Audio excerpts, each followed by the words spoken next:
بسم اللہ الرحمن الرحیم۔ اربوں خربوں درود و سلام خاتم النبیین سیدنا حضرت محمد مصطفیٰ صلی اللہ علیہ وآلہ وسلم پر اور ان کی آل پر اللہ تعالی مغفرت فرمائے، میری، آپ کی، ہمارے والدین اور تمام امت کے مسلمانوں کی۔ اپنے آج کے ٹاپک پر بات کرنے سے پہلے ہم اپنے ناظرین سے گزارش کرتے ہیں کہ اللہ اور اس کے حبیب صلی اللہ علیہ وآلہ وسلم کا پیغام دنیا کے تمام انسانوں تک پہنچانے میں ہماری مدد کریں۔ اس ویڈیو کو آخر تک دیکھیں، اس کو لائک کریں، کامنٹ میں اپنے خیالات کا اظہار کریں اور ہمارے اس چینل کو سبسکرائب کریں۔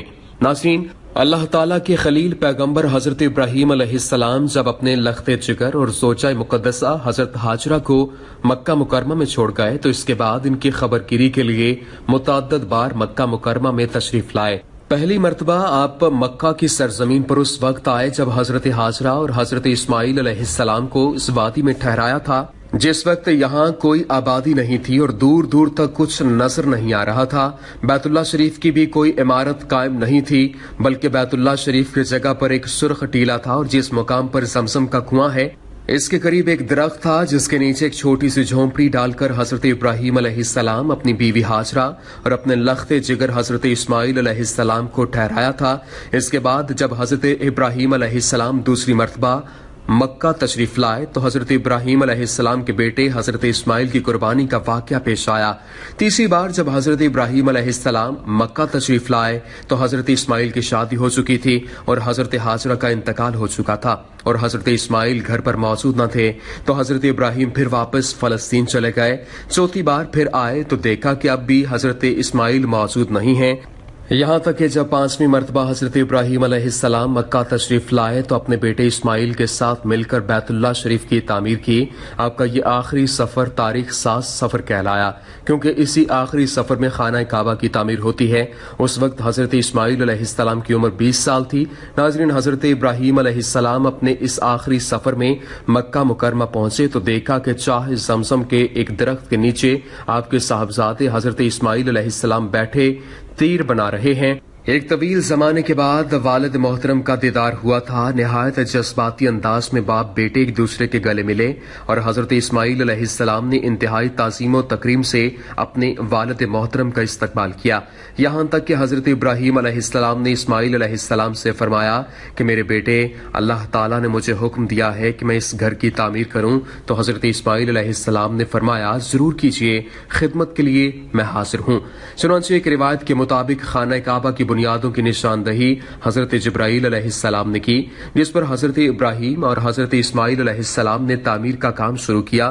جب کھدائی شروع ہوئی تو قدیم بنیادیں ظاہر ہونے لگیں جن پر حضرت آدم علیہ السلام نے بیت اللہ شریف کی تعمیر کی تھی۔ بنیادوں کے ظاہر ہو جانے کے بعد اس کی تعمیر شروع ہوئی۔ حضرت ابراہیم علیہ السلام اپنے اس بڑھاپے میں ایک معمار اور حضرت اسماعیل ایک مزدور کی حیثیت سے اس کی تعمیر میں لگ گئے۔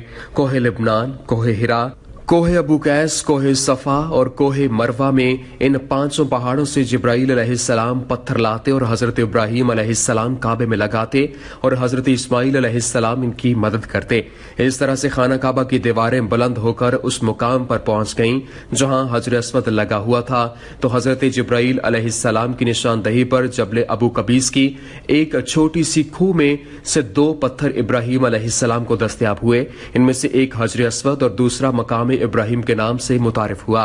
حجر اسود جنت کا پتھر ہے جسے حضرت ابراہیم علیہ السلام نے بیت اللہ شریف کے ایک کونے میں نصب کر دیا، جسے بوسہ دے کر طواف شروع کیا جاتا ہے۔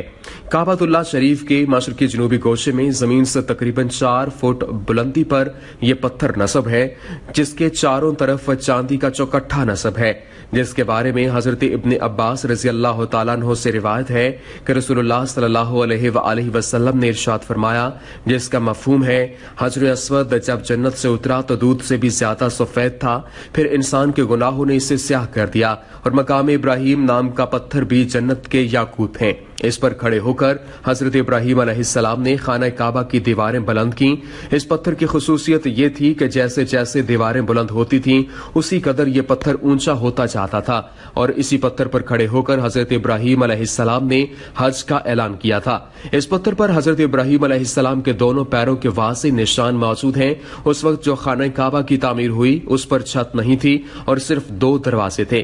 فی زمانہ کعبۃ اللہ شریف کے دروازے کے سامنے ایک شیشے کا خانہ رکھا گیا تھا جس میں چاندی کی تشت سے یہ پتھر ڈھکا ہوا ہے، جس کے بارے میں حضرت عبداللہ ابن عمر رضی اللہ تعالیٰ عنہ فرماتے ہیں، میں نے نبی کریم صلی اللہ علیہ وآلہ وسلم سے سنا، آپ صلی اللہ علیہ وآلہ وسلم نے فرمایا، حجر اسود اور مقام ابراہیم جنت کے یاقوتوں میں سے 2 یاقوت ہیں، اللہ تعالیٰ نے ان کے نور کی روشنی بجھا دی، اور اگر اللہ تعالیٰ اسے نہ بجھاتا تو یہ مشرق سے مغرب تک سب کو روشن کر دیتے۔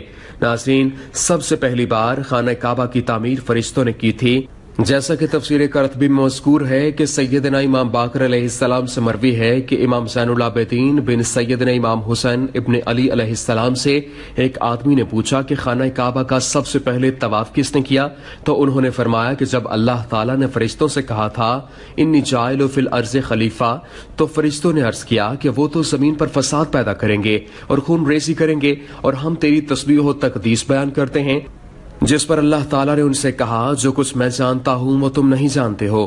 اللہ تعالیٰ کے اس فرمان پر فرشتوں کو گما ہوا کہ اللہ تعالیٰ کہیں ہم سے ناراض تو نہیں، چنانچہ فرشتے رب العالمین کی رضا کے لیے اس عرض کا طواف کرنے لگے اور اللہ تعالیٰ سے معافی مانگنے لگے، تو اللہ تعالیٰ نے ان پر رحمت نازل فرمائی اور عرش کے نیچے حسن و جمال میں بے مثال گھر زبرجد کے 4 ستونوں پر قائم فرمایا، اور یہ گھر بیت المعمور کے نام سے موسوم ہوا، اور اللہ تعالیٰ نے فرشتوں کو اس بیت المعمور کا طواف کرنے کا حکم دیا۔ بیت المعمور میں 70,000 فرشتے روزانہ داخل ہوتے ہیں، اور جو ایک بار داخل ہو جاتا ہے تو نکلنے کے بعد قیامت تک دوبارہ داخل ہونے کی باری نہیں آتی ہے۔ اس کے بعد اللہ تعالیٰ نے فرشتوں کو حکم دیا کہ زمین پر بھی اس بیت المعمور کی مانند میرا گھر بناؤ، تاکہ جس طرح فرشتے بیت المعمور کا طواف کرتے ہیں اسی طرح زمین پر میرے بندے اس گھر کا طواف کریں۔ چنانچہ حکم الہی کی تعمیل میں فرشتوں نے بیت اللہ شریف کی تعمیر کی اور اس کا طواف شروع کیا، اور اس عمارت کا نام الزراح رکھا، اور فرشتوں نے اس کا حج بھی کیا۔ ناظرین، مصنف عبد الرزاق میں یہ حدیث نقل ہے کہ حضرت عبداللہ ابن عباس رضی اللہ تعالیٰ عنہ سے روایت ہے کہ اللہ تعالیٰ نے حضرت آدم علیہ السلام کو حکم دیا کہ آپ مکہ معظمہ جائیں اور وہاں میرے گھر کی تعمیر کریں، اس کا طواف کریں اور نماز پڑھیں۔ چنانچہ جبرائیل علیہ السلام کی رہنمائی میں اس مقدس گھر کی تعمیر ہوئی، اور مختلف پہاڑوں سے فرشتوں نے پتھر لائے۔ امام بیقی رحمۃ اللہ علیہ دلائل نبوہ میں حضرت عبداللہ ابن عمر رضی اللہ تعالیٰ عنہ سے بیان کرتے ہیں کہ حضور اکرم صلی اللہ علیہ وآلہ وسلم نے فرمایا کہ اللہ تعالیٰ نے حضرت جبرائیل علیہ السلام کو حضرت آدم علیہ السلام کے پاس بھیجا اور حکم دیا کہ حضرت آدم سے کہو کہ وہ حضرت حوا کو ساتھ لے کر بیت اللہ شریف کی تعمیر کریں۔ چنانچہ جبرائیل علیہ السلام نے جگہ بتائی اور حضرت آدم علیہ السلام نے بنیاد صاف کی اور سیدہ حوا مٹی نکالتی جاتی تھیں۔ اس طرح سے اس قدیم بنیادوں پر بیت اللہ شریف کی تعمیر ہوئی۔ ناظرین، خانہ کعبہ کی تیسری بار تعمیر حضرت شیس علیہ السلام نے کی جو طوفان نوح تک قائم رہی۔ چوتھی بار حضرت ابراہیم علیہ السلام نے خانہ کعبہ کی تعمیر کی۔ پانچویں بار ابراہیم و اسماعیل علیہ السلام کا تعمیر کردہ خانہ کعبہ بارش وغیرہ کی وجہ سے بوسیدہ ہو گیا تو بنو جرہم نے اس کی تعمیر کی۔ پھر بنو جرہم کی تعمیر کے بعد بیت اللہ شریف کی تعمیر کا شرف قوم امالکہ کو حاصل ہوا، جیسا کہ حضرت علی علیہ السلام سے مروی ایک حدیث جو ہے کہ جب حضرت ابراہیم علیہ السلام کی تعمیر کردہ عمارت کعبہ منہدم ہو گئی تو پھر بنو جرہم نے اسے از سر نو تعمیر کیا، اور جب بنو جرہم کی تعمیر بھی منہدم ہو گئی تو امالکہ نے اسے بنایا۔ حضرت قصی بن کلاب حضور نبی اکرم صلی اللہ علیہ وآلہ وسلم کے اجداد میں سے ہیں۔ انہوں نے ہی تقریباً 300 سال سے قائم بنو خزاع کے اقتدار کو اکھاڑ پھینکا تھا اور قریش کے تمام قبیلوں کو جمع کر کے اپنی حکومت قائم کر لی تھی۔ قصی نے بہت کارہائے نمایاں انجام دیے، انہی میں سے ایک عظیم کارنامہ خانہ کعبہ کی تعمیر ہے۔ ناظرین، رسول اللہ صلی اللہ علیہ وآلہ وسلم کی عمر مبارک جب 35 سال کی تھی، اسی زمانے میں خانہ کعبہ کی از سر نو تعمیر ہوئی۔ جب بیت اللہ شریف کی تعمیر مکمل ہو گئی تو حجر اسود کی تنصیب پر حالات خراب ہونے پر جناب رسول اللہ صلی اللہ علیہ وآلہ وسلم نے فرمایا، جس پر لڑائی ٹل گئی تھی۔ پھر قریش کی جانب سے کعبہ کی تعمیر کو ابھی ایک صدی بھی نہ گزر پائی تھی کہ مشہور صحابی رسول حضرت زبیر رضی اللہ تعالیٰ عنہ کے صاحبزادے حضرت عبداللہ بن زبیر نے بیت اللہ شریف کی از سر نو تعمیر کی۔ انہوں نے تعمیر قریش کو ہٹا کر بنائے ابراہیمی کے مطابق بیت اللہ شریف کی تعمیر کا کام مکمل کرایا۔ پھر جب خلیفہ عبد المالک بن مروان کا زمانہ آیا تو حجاج نے اسے لکھا کہ عبداللہ ابن زبیر نے بیت اللہ کو قریش کی تعمیر سے الگ انداز میں بنوایا تھا۔ آپ اس بارے میں کیا کہتے ہیں؟ تو خلیفہ نے حکم دیا کہ بیت اللہ کو قریش کی تعمیر کے مطابق کر دیا جائے۔ چنانچہ حجاج بن یوسف نے ایسا ہی کیا اور قریش کے طرز پر دوبارہ خانہ کعبہ کی تعمیر کر دی اور بیت اللہ کے دروازے پر سونے کا کام کروایا۔ تاریخ اسلام میں ولید بن عبد المالک وہ شخص تھا جس نے سب سے پہلے بیت اللہ میں سونے کا کام کروایا تھا۔ پھر جب خلیفہ ہارون رشید مسند خلافت پر بیٹھا تو حجاز کی تعمیر کو منہدم کر کے حضرت عبداللہ ابن زبیر رضی اللہ تعالیٰ عنہ کی تعمیر کے مطابق تعمیر کرانا چاہا، مگر حضرت امام ابو یوسف رحمۃ اللہ علیہ نے اس کی اجازت نہ دی اور فرمایا کہ بیت اللہ شریف کی بار بار تعمیر سے اس عظیم گھر کی عظمت لوگوں کے دلوں سے نکل جائے گی اور یہ بادشاہوں کے ہاتھوں کھلونا بن جائے گا، اور ہر آنے والا بادشاہ اپنی شہرت اور نام و نمود کے لیے پہلی عمارت گرا کر نئی عمارت بنانے کا رواج ڈال دے گا۔ لہٰذا خلیفہ نے اپنا ارادہ ترک کر دیا۔ ناظرین، حجاز کی تعمیر کے تقریباً 1000 سال بعد مکہ میں شدید بارش ہوئی اور اولے بھی گرے، جس کی وجہ سے بیت اللہ شریف کے ارد گرد سیلاب جیسی خطرناک صورت پیدا ہو گئی۔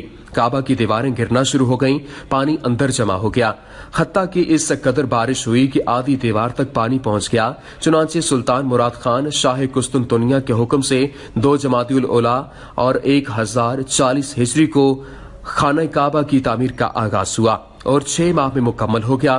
اس نے خانہ کعبہ کے اندر سنگ مرمر کا فرش بچھایا اور اندر نہایت نفیس مخملی چھت گیری لگائی اور باہر کی دیواریں سنگ خارا سے چونا میں چنی۔ نہایت نفیس ریشمی سیاہ پردہ خانہ کعبہ پر ڈالا جس پر کلمہ طیبہ لکھا ہوا تھا اور سنہرے حاشیہ پر سلطان کا نام لکھا ہوا تھا۔ سلطان مراد خان عثمانی ترکی کی تعمیر کے بعد شاہ فہد بن عبد العزیز نے محرم الحرام سن 1417 ہجری میں بیت اللہ شریف کی تجدید کاری کا کام شروع کروایا، جو جلد ہی تکمیل کو پہنچ گیا۔ امید کرتے ہیں کہ آپ کو ہماری یہ ویڈیو پسند آئی ہوگی۔ ویڈیو پسند آنے کی صورت میں لائک کیجئے، شیئر کیجئے اور ہمارے چینل کو سبسکرائب کرنا نہ بھولیے گا۔ وما علینا الا البلاغ المبین۔